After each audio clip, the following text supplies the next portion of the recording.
And this technology's fast. There we are. Hey guys, Ted Bogert with the Ted Show.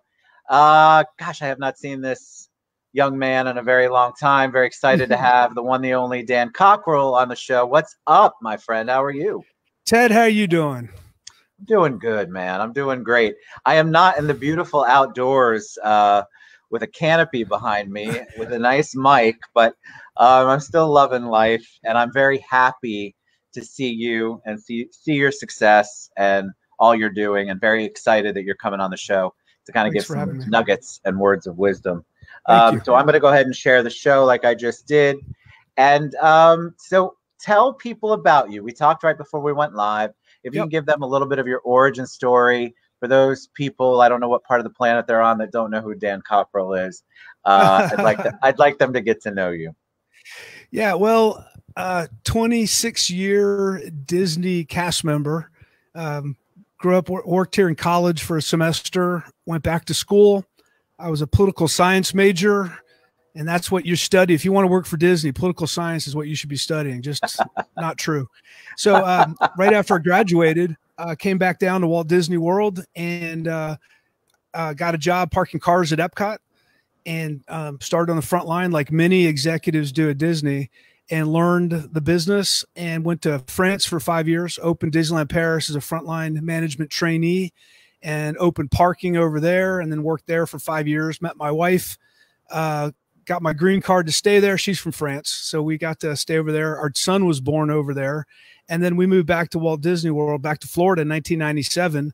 And I spent the next 22 years working at Walt Disney World. We had 2 more kids along the way, and left almost 2 years ago. This May will be 2 years ago I left, and my wife and I started our own company and are doing keynote speeches now and leadership workshops and podcasts. I just finished writing a book and just trying to figure out the new world. You know, with this COVID thing, we are learning how to do webinars. She's putting together tons of information, and we're just kind of making our way.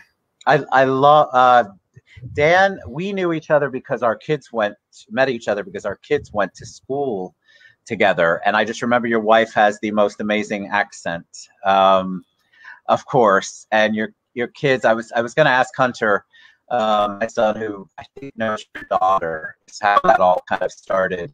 And it's funny what you remember and the impression you have of people. But that was early on. That must have been right after not long after you came back. I think it was very early 2000s.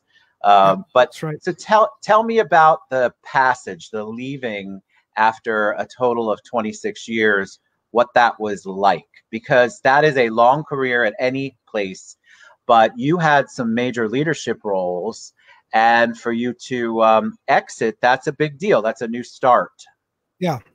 The word terrifying jumps to mind is the biggest word I could use. About 3 years ago, Valerie, I got home from work, and she said, what are we doing next?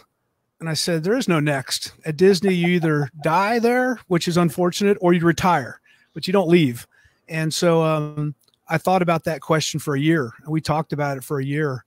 And Disney's such a great place to work. You are committed. It's a very sure, but I'd had 19 different jobs with that company, and we started to think about what if we could go just totally start over again. And so from my perspective, I call it a calculated risk, because our kids we were going to be empty nesters. We weren't going to disrupt their lives by trying something new. I told Valerie, what if it doesn't work out? She said, well, you can just go get a job. And I said, you're supposed to be more worried about this than I am. I'm usually the one that says everything's going to be all right, and you're the worrier. And she said, no, let's go. And so we made the leap. And, my dad did this 16 years ago. He retired from Disney in 2006 and went off and, became an entrepreneur himself, wrote 4 books, podcasting. And so I talked to him about it, and he was very supportive. He said, look, I'll mentor you. You're going to have a great time. There's so much opportunity out there. Disney's a great calling card. And so I took the leap, and I've been getting mentoring from him. My wife has been fantastic. We just celebrated our 27th wedding anniversary 2 days ago. Congratulations. And thank you. And what I realized was we'd learned how to be married fairly successfully, but we'd never learned how to work together. So that was quite a ride. And we had a whole nother learning curve of how to kind of trust each other professionally. And we finally started, right? It's very different. And there was one of three things was going to happen. We either going to figure it out. One of us was going to kill the other one, or we're going to get divorced. So luckily we came to an agreement. We're hitting it on all cylinders now. So, we're doing that. And I've just been so pleasantly surprised about how generous entrepreneurs and people I've talked to have been with their time, their advice, their resources. It's kind of that pay it forward.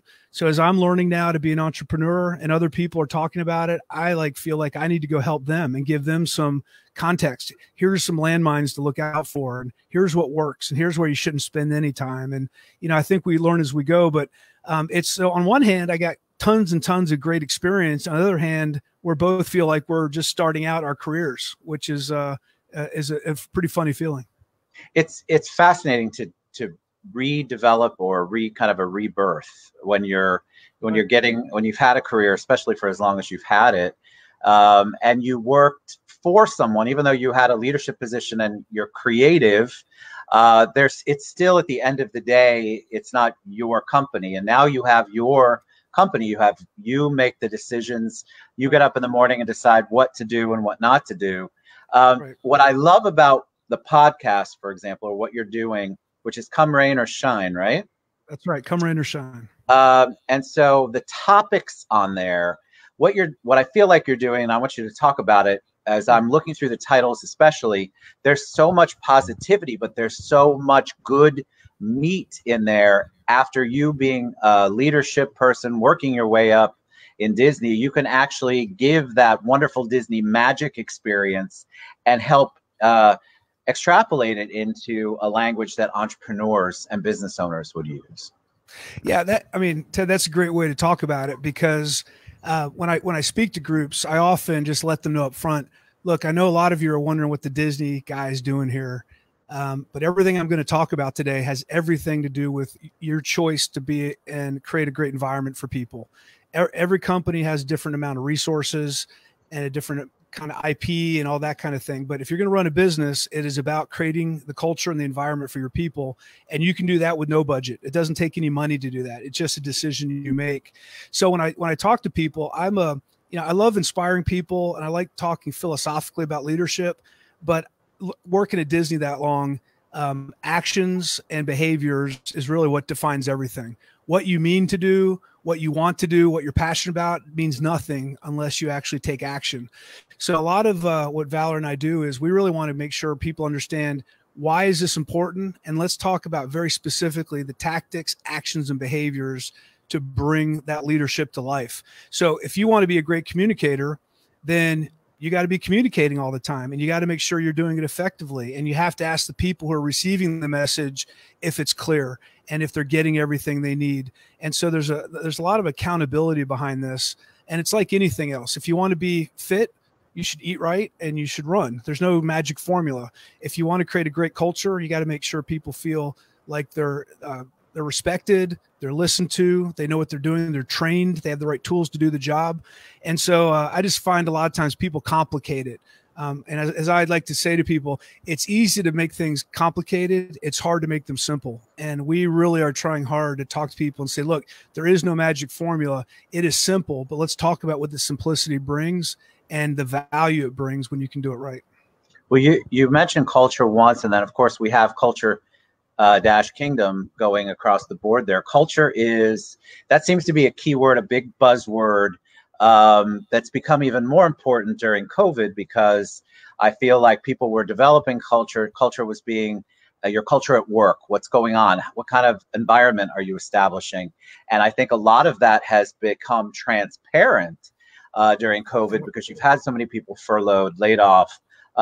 Business owners are making hard decisions about, okay, what are they going to keep some of the people on? It's just been a very interesting thing to watch who's taking care of whom during COVID. So talk about culture and what that means and how people, you said it, I love what you just said. They complicate it. I feel like there's so many simple ways that you can create a beautiful, wonderful, working, harmonious culture. So talk a little bit about Yes.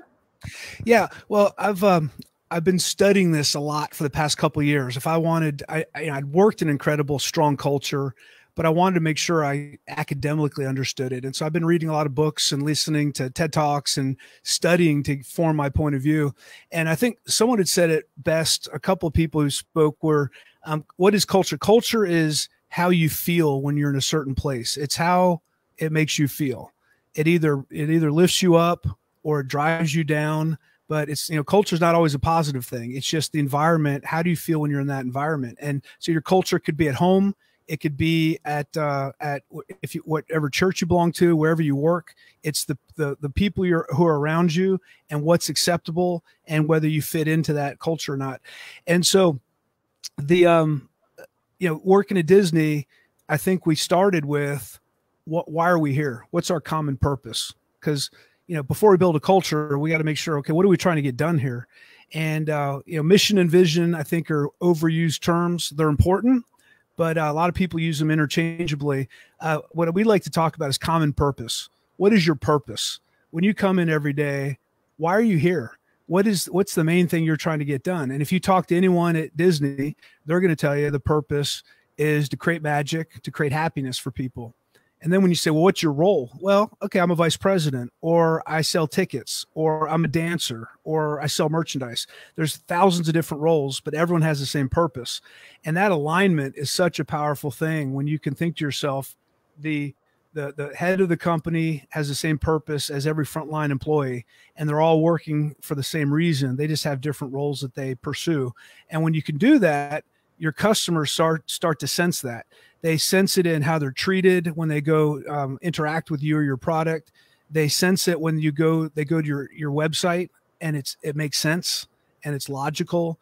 They sense it when they call you and they don't put you on hold for 30 minutes. But if there's a long wait time, they have a number to call you back because they build that in. So it's woven into everything you do.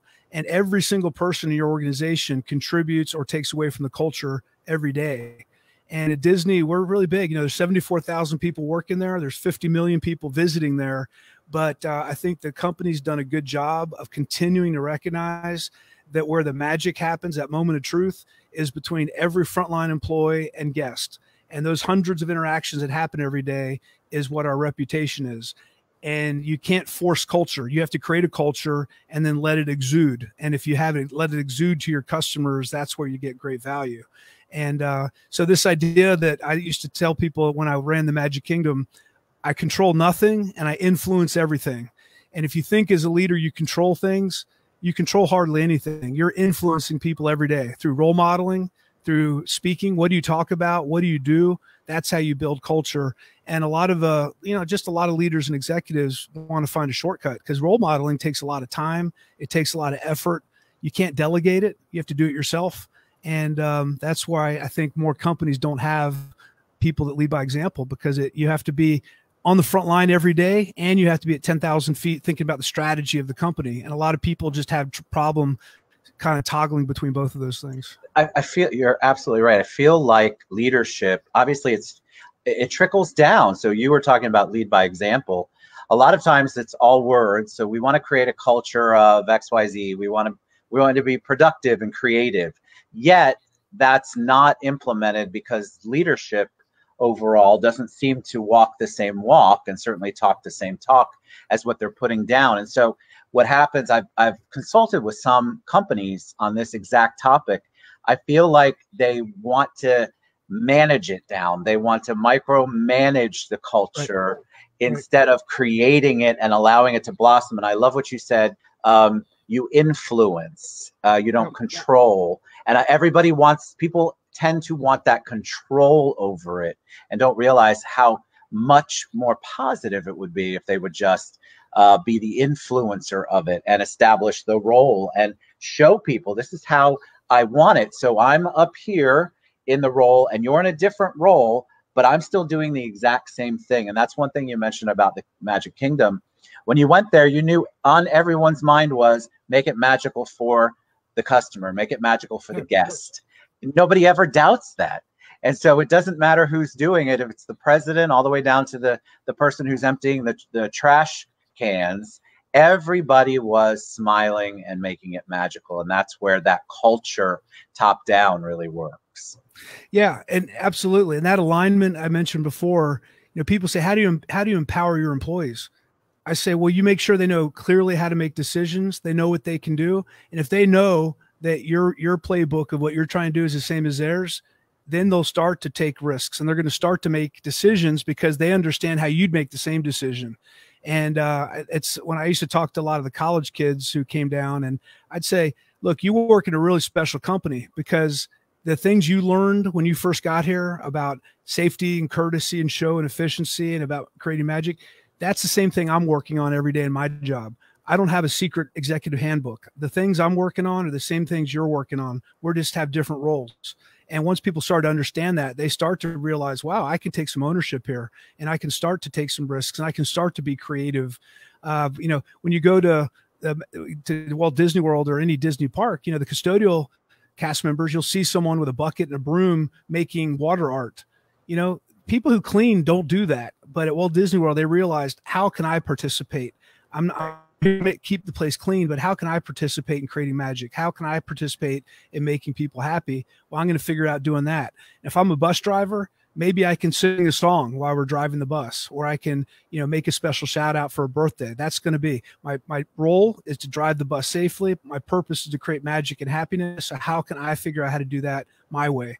And when you do that, all of a sudden, just this creativity comes out of all corners. And it's an amazing thing. And it doesn't have to be just a theme park. If you run a drugstore, you run a gas station, you run an accounting company, you can do this also. You can create this. You got to figure out what your purpose is and then start making sure that your employees know that and start to differentiate yourself, and your customers will see the difference. They expect you to do the basic job. When I go to a gas station, I expect to get gas and I expect to be able to maybe get a Diet Coke inside. I don't expect all the other things that might happen when I'm there. And the ones that are able to differentiate that, that's the ones that are going to do well in the future. One of the topics you talked about on one of your podcasts was positivity is contagious. And that's also a big buzzword, positivity. But talk about how important that is, because everything that the leader, this goes back to creating the culture, I think, in the environment. You could be a negative leader and lead by anger or whatever you're leading by in a negative way, or you can be a positive one. And all of that trickles down, and you don't realize how much that impacts the morale, the productivity, et cetera, of all of the things going on in the company. So talk about positivity. What can a manager, whatever level you're at, or what can an employee do? What can somebody do to continue the positivity, to really create it in the workplace? Yeah, that's a great question. I think there's people think positivity sometimes is considered weakness, or maybe it's naive, or it's not practical because we're dealing with really difficult issues. Why are you always so positive about things? And the way I look at it, at least when I was working at Disney, is you went out of your way to hire people for your company. You determined that they were qualified to work for your company. So based on that, you should assume they're going to be superstars and they're going to be great at what they do. And when they don't do it well, you can still hold them accountable. But humans generally respond better to positive feedback. You get sustainable results over time with positive reinforcement. That's what recognition is. You reinforce the right behaviors, and people are more likely to do it again. It's how you raise kids. It's a basic human instinct.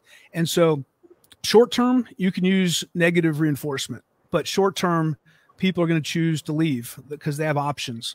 They're going to go to another company, or they're just going to decide, I'm only going to work as hard as I need to not get fired here.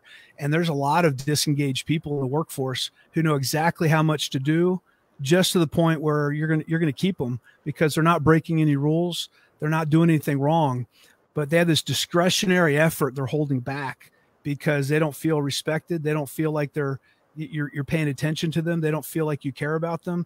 And when you're positive, you can bring a very uplifting experience to them. I would compare also, positivity with empathy, putting yourself in other people's shoes and understanding their point of view. It was funny when I worked at, once again, I'll go back to some of the jobs I had, but outdoor food was an area I was an operations manager of when I worked at Epcot. And I remember I'd walk up to a college program cast member. It's 120 degrees outside with 90% humidity. They got a line of 10 people, and you're a manager and executive. You walk up, hey, how you doing? And you're thinking to yourself, they're saying, oh, I'm good, thank you. You know what they're thinking is, it's 120 degrees out here. It's 90% humidity. How do you think I'm doing? Are you going to help me here? Right. So what I realize now is that positivity doesn't have to be just sort of blind optimism. You can be practical too. And I learned a lot about empathy along the way. You walk up to the cast member, hey, I don't know how you're doing it. Do you need water? Do you need a quick break? Go cool off for 5 minutes, 5-10 minutes. I'll cover for you.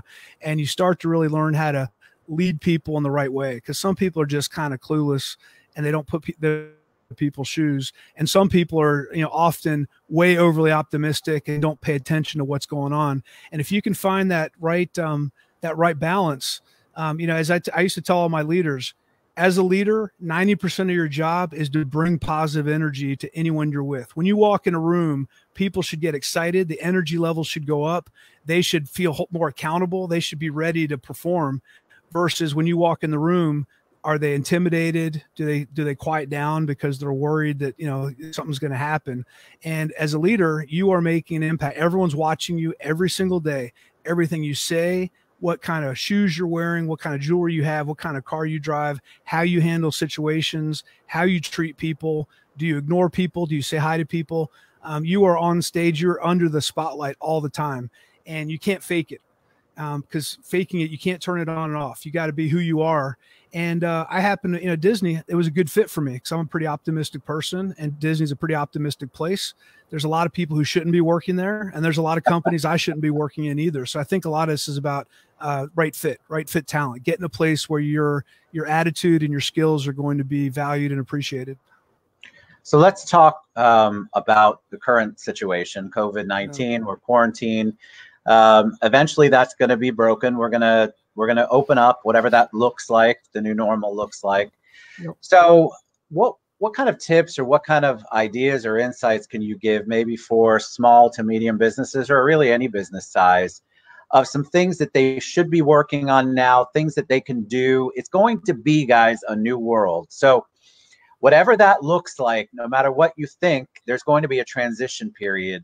And I think a lot of people are kind of weary. They don't know exactly what to plan for, but I think there's some basic things that they could do in order to get ready or be ready and to stay on track and stay positive. Can you give them some insights on what you would suggest? Sure. Yeah. I think a lot is, before we get to the business piece of it, I think a lot is just starts with your mindset. What is your mindset going into this? Are you excited to see what the possibilities are going to be?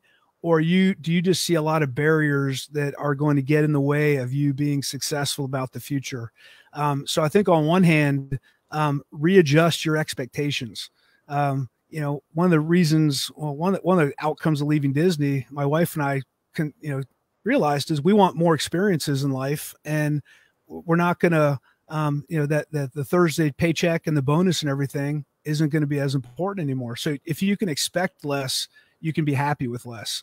I just saw something on a sidewalk recently. It said, as you're thinking about all the things you want to get back to, really question what do you really need to get back to? Because getting back to all the stuff we were doing before, this was a time to think and a time to reassess. And there's a lot of stuff that we actually don't need. And I was reading an article recently that said, for hundreds of years, humans only focused on the things they needed. I need to be safe. I need a safe place to sleep and a roof over my head. I need food. And that was the needs. And then somewhere along the line, the world technology caught up, and now we get everything we need. And now we're focusing on what we want. And that's an endless bucket. What we want it's never full. And now we're at record depression, record anxiety, record unhappiness. So it's really interesting to me how the human mind works. What is it that you really need, and what is it do you really appreciate? So I think that's one. As a business owner, you should be starting this already. You should be calling your customers or talking to people who represent the demographic of your customers and start asking them what their expectations are as we come out of this. There's plenty of stuff online now. There's plenty of articles being written about what the future may look like, but talk to the people who are actually coming to your business, buying your products, purchasing your services, about what is going to make them comfortable. Because if you can't overcome their fear of getting this until a vaccine's available or whatever the future looks like, it doesn't matter what price you're charging. You're not even going to get them in the door. So what is going to be for them the minimum to make them feel comfortable? Do you need to provide them a mask when they come to your establishment? Do you need to provide gloves? Do you need to have cleaning happen every 5 minutes? Just what does that look like? I'll compare it a little bit to post 9/11 at Disney. Post 9/11, we put in bag check. And today that seems like a perfectly normal thing, but that was a big deal at the time. We were concerned, if we put bag check in, are people going to be scared away? Why are you checking people's bags? Are you afraid someone's going to come in with a gun or something's going to happen? We said, well, we need to keep this place safe. And that's how we overcame the perception of the safety at Walt Disney World. And then after the Pulse shooting, we added metal detectors, because that was the next piece of, we need to make sure that this is a safe place to visit. So it's going to be very complex and complicated, but understand what your customers expect. Right behind that, you need to understand what your employees are going to expect in terms of work environment, and in terms of the balance, and in terms of the risk they're taking when they come work, and what are they going to be able, or what are they going to be willing to do in the future versus what they're going to be asked to do. Regulations and laws are going to be passed, but that'll just scratch the surface. That's not going to address all the areas their concerns are. So I always like to say, your customers and your employees have every answer of what you need in your business. You just need to figure out how to ask the question the right way and engage them. So if you weren't having roundtables with your employees before, and you weren't talking regularly with your customers, you need to amp that up to a new level and make sure, and they're going to help you evolve your business, and you're going to learn from them what changes you need to be making. And then on top of that, state regulatory and all the other regulatory agencies are going to tell you what you need to do.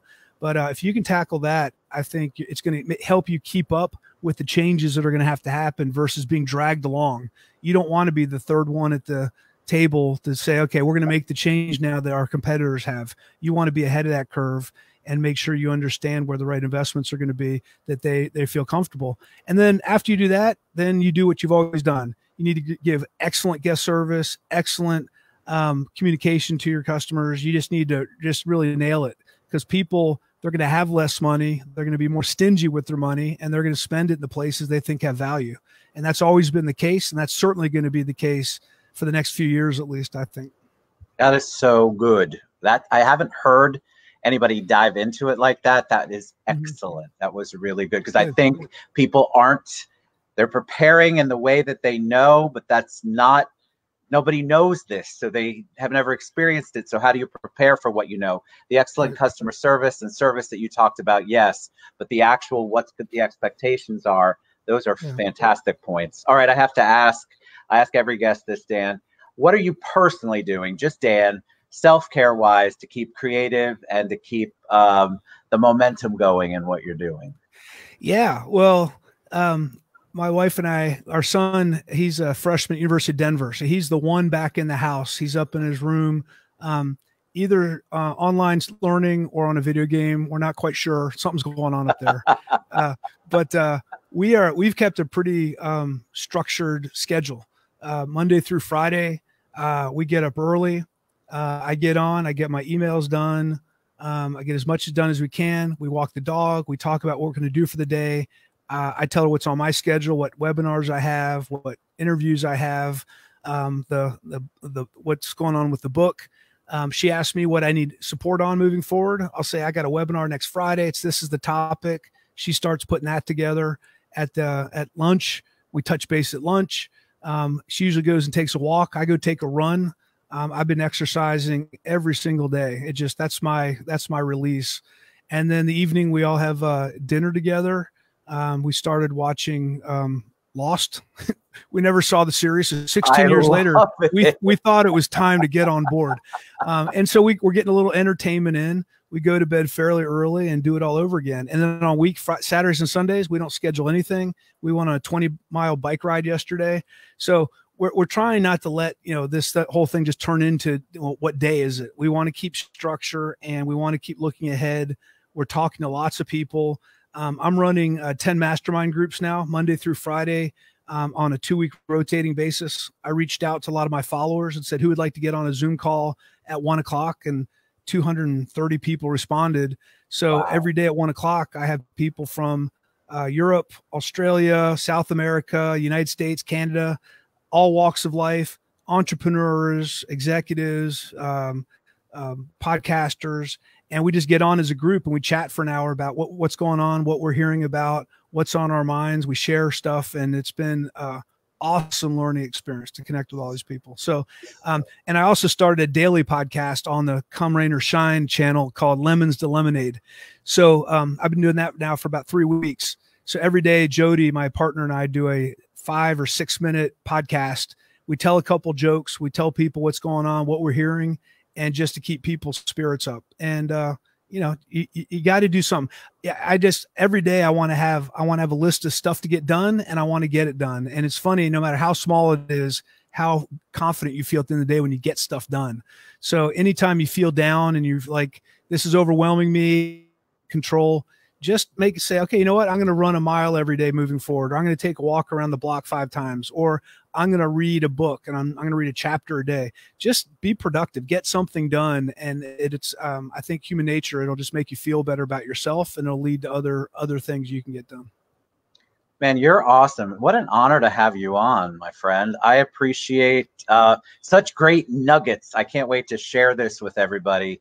Because I think that your insight, your experience, and your passion and compassion for people is overwhelmingly positive. And I think a lot of us can learn from it. I know I can. I listened intently, so I spoke less in this show than I speak in most shows. So thank you for that. Yeah. No, I think it's good. People they hear me 8 times a day, 7 times a day. It's very good for them to hear you. And I think for context, I mean, Valor and I, we had every speaking engagement for like the next 4 or 5 months was canceled. So we, there was a bunch of stuff. So we were in the same boat. We were like, oh man, what are we going to do now? And so we had a couple of days and we just sort of scratched our head and said, well, let's we make a big list of what you can control and a big list of what you can't control, and focused on the control list. Our daughter's graduating from CU Boulder in a few days. And we've been talking to her. We said, hey, maybe you can learn, we're going to learn how to work remotely. Maybe the Peace Corps is a possibility. Maybe you go back and get your master's. So there's options. You got to keep options open. Well, thank you. All right. So dancockerell.com. The book website is also there, culture-kingdom.com. Right. Dan is accessible. I don't want to overrun him, but listen, if you have a question, I tagged him on Facebook, tagged him on LinkedIn. You can go to the website. You can reach out to him. What a joy, my friend. Thank you so much for coming on the show and sharing. Well, like I said, I watch your show, Ted. And it's great. It's always very interesting, and you're doing a great job. So thanks for having me. I appreciate everyone participating. All right. Tell Valerie I said hi. Thank you so much. Appreciate you. Dan Cockrell, guys. Bye-bye. Can't beat this. Bye, buddy.